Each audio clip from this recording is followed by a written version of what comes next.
என் அன்பு சொந்தங்களே, நீங்கள் முழுமையாக இப்பதிவினை கேட்டால் மாத்திரமே சத்தியம் என்னதென்று தெரியும். இடையில ஸ்கிப் பண்ணீங்கன்னா உங்களுக்கு எதுவும் புரியாது. எதுவுமே முழுசா பார்க்காம கமெண்ட்ல தவறுதலா எதுவும் கமெண்ட் பண்ணாதீங்க. உங்கள் அனைவருக்கும் ஆத்ம நமஸ்காரம். வள்ளுவ பெருந்தகை குறள் 380 அதிகாரம் ஊழ் என்ற அதிகாரத்திலே ஒரு அற்புதமான ஒரு குறளை, அதாகப்பட்டது அவர் பல நூற்றாண்டுகள் முன்பதாகவே நம் சித்த பெருமக்கள் பல எண்ணற்ற விண்வெளி ஆராய்ச்சிகளில் தலை சிறந்து இருந்தார்கள் என்பதற்கு பல சான்று உள்ளது. ஆனால் நமது தமிழ் புலவர்கள், அதாவது தமிழ் அறிஞர்கள், அந்த குறளின் விளக்கத்தை அவர்களின் தமிழ் பற்றுக்கு இணையாக மொழிபெயர்த்தார்களே தவிர அதில் உள்ள மெய்ஞான விண்வெளி விஞ்ஞான சத்தியம் என்னதென்று உணர முடியாத அளவுக்கு இருந்திருக்கிறார்கள். அதற்கு சான்றாக இந்த குறள் 380 அதிகாரம் ஊழ் என்ற பதிவிலே, ஊழிர் பெருவெளி யாவுல மற்றொன்று சூழினும் தான் முந்தூரும் என்ற குறளுக்கு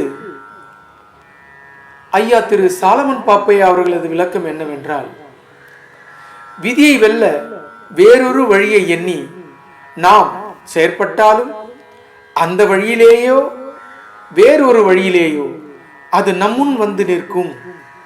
ஆகவே விதியை விட வேறு எவை வலிமையானவை என்பது போல் அதற்கு விளக்கம் கொடுத்திருக்கிறார்கள். மற்றொரு விளக்கம் நமது முன்னாள் முதலமைச்சர் மதிப்புக்குரிய ஐயா கலைஞர் மு கருணாநிதி அவர்கள் இதற்கென்ன விளக்குரை எழுதியிருக்கிறார் என்றால், இயற்கை நிலையை மாற்றி மற்றொரு செயற்கை நிலையை அமைத்திட முனைந்தாலும் இயற்கை நிலையே முதன்மையாக வந்து நிற்பதால் அதைவிட வலிமையானவையாக வேறு எவை இருக்கின்றன என்பது போல் எழுதியிருக்கிறார். இவை இரண்டும் மட்டுமல்ல, இது போன்ற நிறைய தமிழ் அறிஞர்கள் அவர்களின் புலமை அறிவிற்கு ஏற்றாற்போல் திருக்குறளுக்கு விளக்குரை தந்திருக்கிறார்கள். உண்மையில் இக்குறளின் மெய்ஞான ஆன்மீக விஞ்ஞான விளக்கம் என்னவென்றால், அதாவது ஊழி என்பதன் முக்கிய பொருள் அண்டம் என்று பொருள்படும்.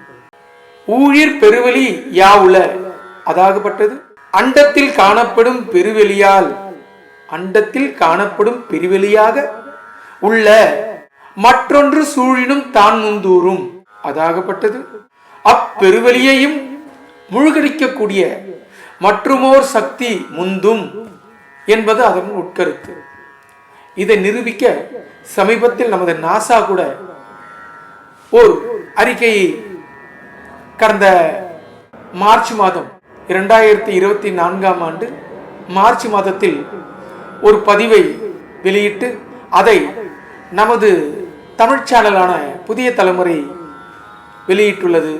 அதை பற்றியான சிறு குறிப்பு மட்டும் இங்கே காணும்படி அன்போடு கேட்டுக்கொள்கிறேன். நாம் வாழும் பால்வழி அண்டத்தில் மையப்பகுதியில் இருக்கும் கருந்துளையின் காந்தப்புலத்தின் படத்தை சர்வதேச விஞ்ஞானிகள் ஒருங்கிணைந்து டெலஸ்கோப் மூலம் படமெடுத்துள்ளனர். இந்த கருந்துளையின் காந்தப்புலம் பால்வழி அண்டத்திலேயே மிகவும் வலிமையான காந்த அமைப்பை கொண்டிருப்பதாக விஞ்ஞானிகள் தெரிவித்துள்ளனர்.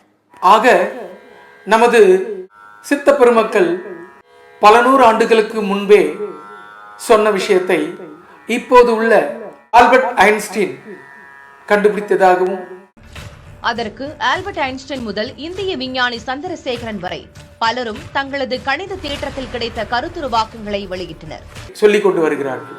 ஆக என் அன்பு சொந்தங்களே, அவ்வப்போது வாய்ப்பு கிடைக்கும் போதெல்லாம் திருக்குறளின் மெய்ஞான விளக்கத்தை பதிவேற்று செய்கிறோம். உங்களது ஆதரவை தாருங்கள்.